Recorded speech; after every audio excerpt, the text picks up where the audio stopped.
Good morning, everyone. This is Lulwa Al-Hidik from Toronto. Bonjour, je suis Céline Darabédicière de Montréal. On est bien content de vous retrouver aujourd'hui. Comment ça va aujourd'hui, Lulwa? Bien, bien. Et toi, Céline? Oh, bien, on a enfin du soleil et je suis bien content parce que nous avons une semaine qui est assez chargée. We have a very heavy week. We are a very interesting week because some of the companies started to work in Quebec, out of Montreal, of course, because as you know, Montreal is terrible actually. And we are very happy because we see that life is coming back. Donc, on est content que les activités ont repris ici au Québec, hors Montréal, bien entendu, comme vous pouvez vous en douter, parce que les activités reprennent. So, what news today, Lulwa? So, you want to start out with the news about the LMIA median wages, Céline, before we dig into the other juicy part? Yeah, exactly. Exactly. Juicy part is coming after, but this one is also juicy, I think. So, Also very juicy. En fait, ce qui arrive, c'est que comme vous savez, nous avons le haut salaire et le bas salaire qui est déterminé par le salaire médian à travers les provinces canadiennes.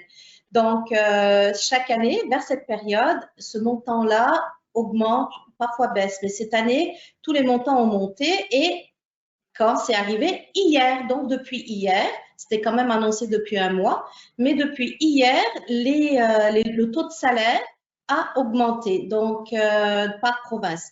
Alors au Québec, par exemple, c'était 22 $ et maintenant, que je ne vous dise pas de bêtises, nous sommes à 23,08 $.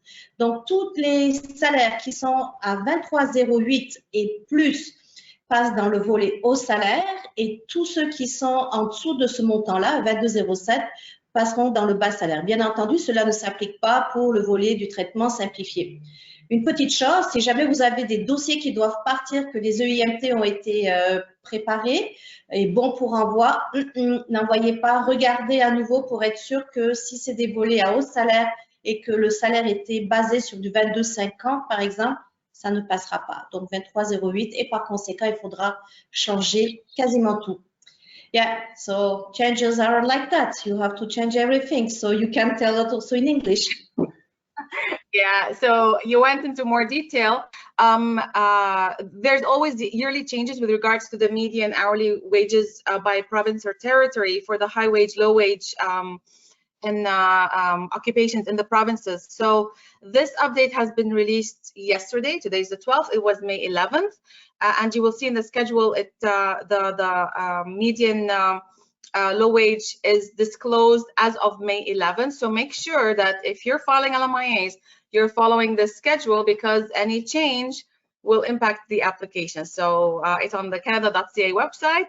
Make sure you get all the details by the provinces and territories. So it's very juicy. It's just that this is more brief than the other topic that we're going to be talking about. Oh yes, especially when you have people where their application is ready to be sent and they discount because you have to change everything. Even you have to adapt your what is the name, your posting, your job posting. Everything has to be changed.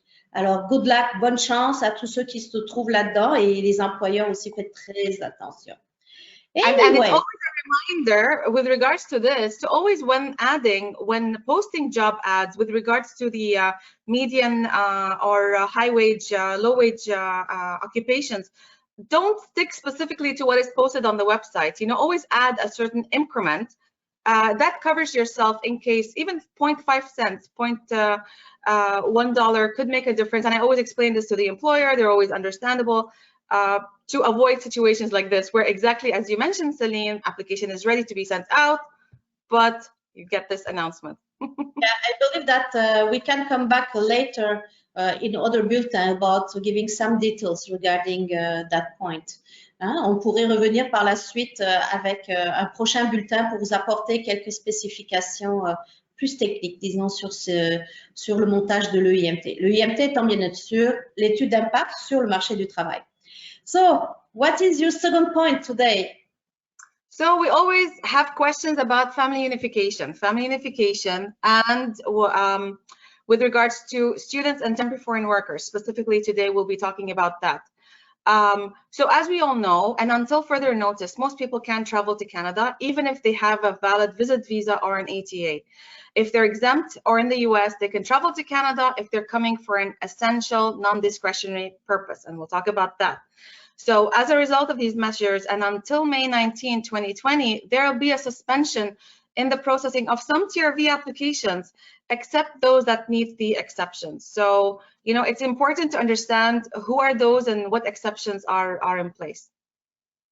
Effectivement, le sujet qu'on va vous parler aujourd'hui, c'est quelque chose qu'on vous parle déjà depuis plusieurs semaines, mais on se rend compte que c'est jamais précis, c'est jamais clair dans l'esprit des gens. Lorsque vous avez un travailleur étranger temporaire ou un étudiant international qui est déjà ici et dont les membres de la famille ne sont pas là, qu'est-ce qu'on fait? C'est toujours la question qui revient et qui revient. Eh bien, la règle est très simple et puis maintenant, cette règle-là, elle fonctionne également. Donc déjà, on ne peut pas faire venir son époux juste sur un coup de tête parce qu'on veut que la personne soit là. Il faut vraiment pouvoir justifier pourquoi on veut que cette personne-là soit avec nous.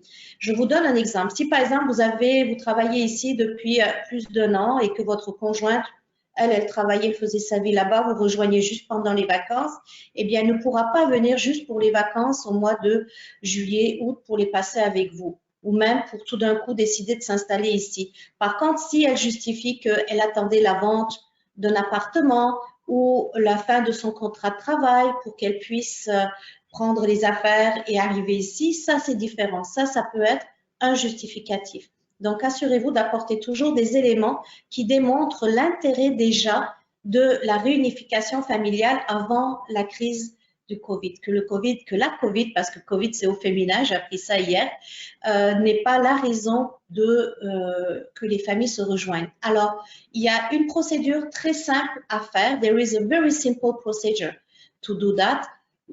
Il faut écrire et communiquer avec IRCC. IRCC, c'est Immigration, Réfugiés, Citoyenneté Canada. Donc, les autorités d'immigration canadiennes, ça se fait de 2 façons. Soit vous envoyez un courriel à l'adresse qu'on va vous indiquer sous la présente vidéo, d'accord, qui est avec exemption de voyage, Covid, etc. Ou simplement contacter le bureau des visas par leur site et l'email qu'ils vous mettent en application. Mais je vous dirais que le premier fonctionne relativement bien et normalement, ils ont un norme de service de 48 heures pour vous répondre. Alors, faites les choses correctement. Vous devez bien entendu donner des informations bien spécifiques. Le nom complet, la date de naissance, le numéro client. Le numéro client, c'est un numéro actuellement qui est à peu près à 10 chiffres, qui commence avec un 11.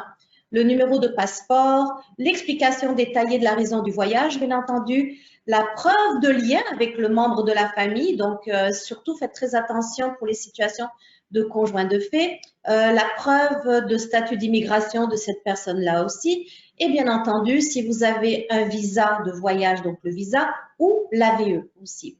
Alors, faites très attention à tous ces éléments-là et puis établissez une bonne stratégie, quelque chose que vous pouvez justifier et démontrer.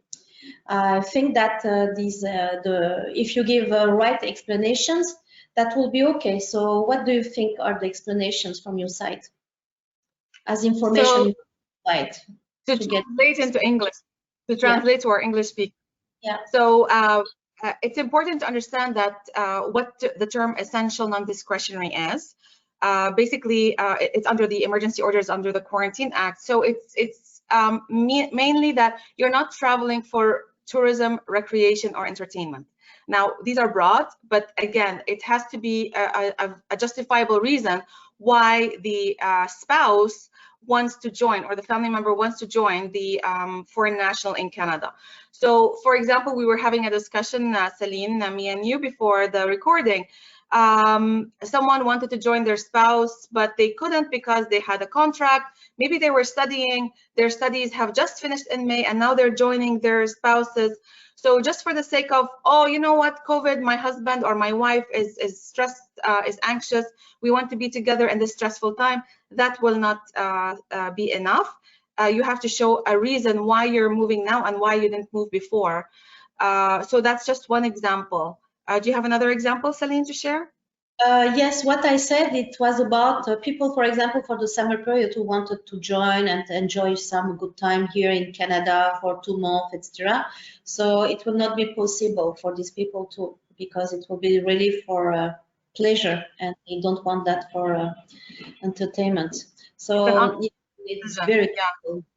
Exactly. Now, you mentioned this in French, but there's two categories. So if the foreign national already has a TRV or an ETA, then they need to get an exemption if they're outside the US, an authorization to enter Canada, and they can do that by sending an email to IRCC at a specific email we can share in the video at the end, or contact the nearest Government of Canada office abroad. We know some offices are closed, so it may be more convenient to contact the email.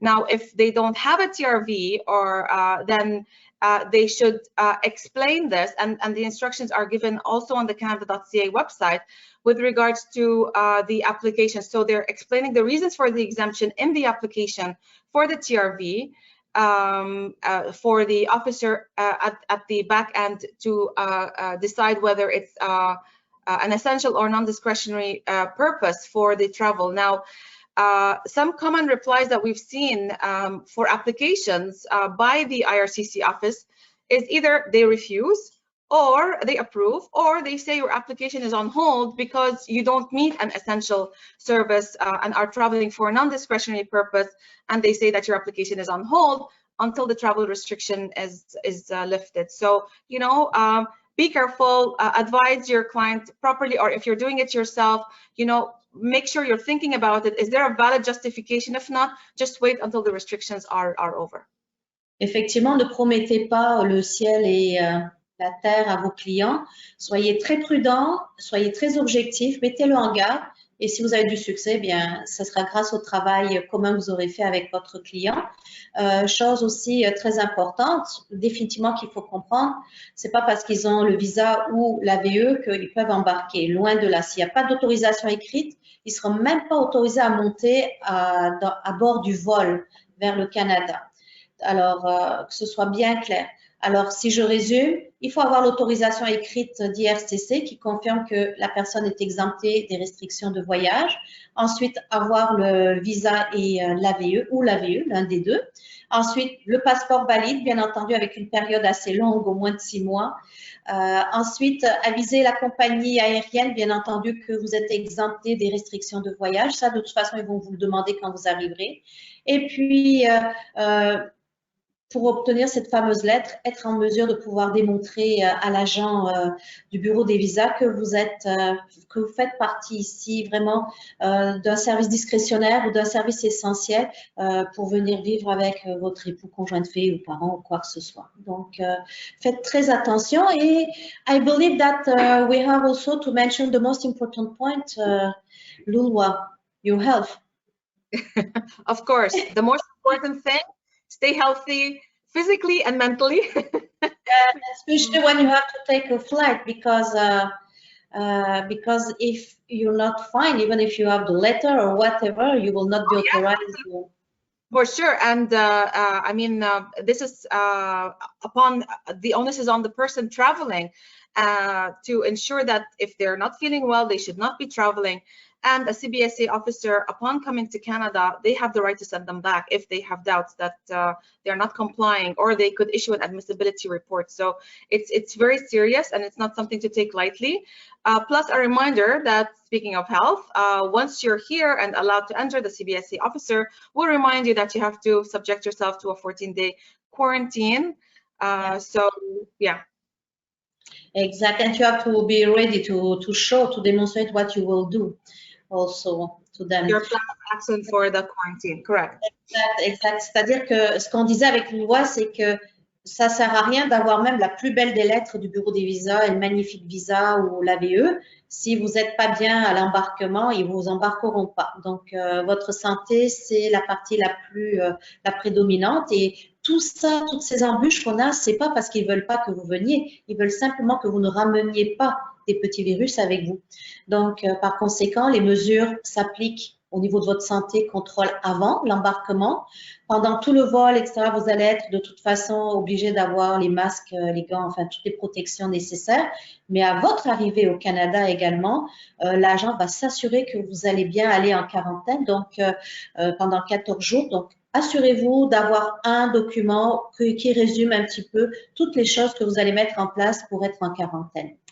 Voilà, on va souhaiter bon voyage à ces personnes. Louloua, what do you think?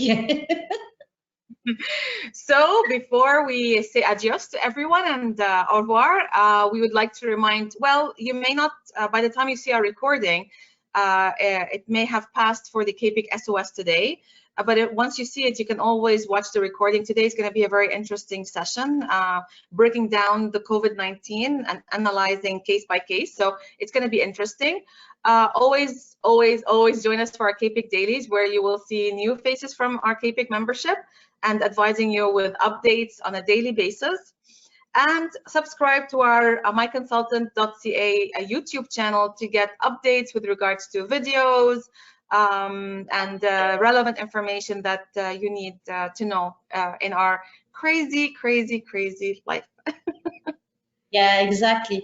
En fait, avant de conclure, on vous rappelle quand même 2-3 petites choses pratico-pratiques. Donc, vous pouvez revoir tous nos bulletins sur notre chaîne YouTube. Donc, c'est pas parce qu'on fait un bulletin journalier que l'information précédente n'est plus bonne. Oui, il y a des informations qui sont mises à jour et qu'on refait au fur et à mesure les mises à jour, justement. Mais par contre, si vous écoutez les précédents bulletins, vous allez voir, c'est vraiment tout un cumul d'informations que nous vous donnons. Donc, allez regarder ça, likez-nous, comme ça, on va vous en faire encore plus. Nous avons également toute une plateforme complète qui est à CAPIC. Donc, CAPIC, l'ACPI, l'Association des conseillers professionnels en immigration.